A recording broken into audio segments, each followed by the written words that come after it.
Ministro, oggi è una giornata importante per le Frecce Tricolori, ma non solo per l'Aeronautica Militare in genere.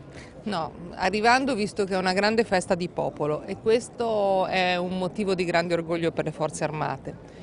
Sappiamo che le Frecce Tricolori sono nel cuore degli italiani, oggi lo abbiamo visto con questa grandissima partecipazione, però tutto quello che si vede oggi è frutto del fatto che esiste un'organizzazione, esistono le Forze Armate, l'aeronautica all'interno delle Forze Armate, che sono al servizio del Paese. C'è la tecnologia, c'è l'innovazione, c'è il brivido, la velocità, la determinazione, la grande capacità di questi piloti che sono assolutamente straordinari. C'è un riconoscimento internazionale, abbiamo una presenza di ospiti internazionali molto significativa, c'è un lavoro quotidiano spesso oscuro, che consente poi di emergere alla luce del sole e di far vedere tutto questo. Vorrei solo dire al Friuli Venezia Giulia, alla Regione, che noi ringraziamo profondamente per la vicinanza che sentiamo alle Forze Armate. Sappiamo la grande partecipazione che c'è stata anche per questo evento, sappiamo l'impegno della Regione per la costruzione del Museo delle Frecce Tricolori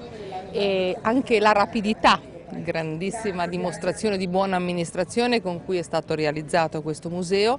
Penso che abbia fatto un'operazione importante per le Forze Armate ma importante per l'Italia e la grande partecipazione di oggi lo dimostra. Quindi il Friuli Venezia Giulia rimane strategico per la sua posizione anche geopolitica e per la sua grande tradizione di ospitalità delle Forze Armate. Sì, rimane strategico per la sua collocazione, ma soprattutto perché il rapporto che ha costruito con tutte le Forze Armate italiane è importante. Noi abbiamo bisogno ovviamente di utilizzare i luoghi dell'Italia, ma è importante anche che le Forze Armate possano costruire con le amministrazioni locali, con le regioni, dei rapporti significativi. E qui lo stiamo facendo con veramente un'intesa, potrei dire, quasi unica.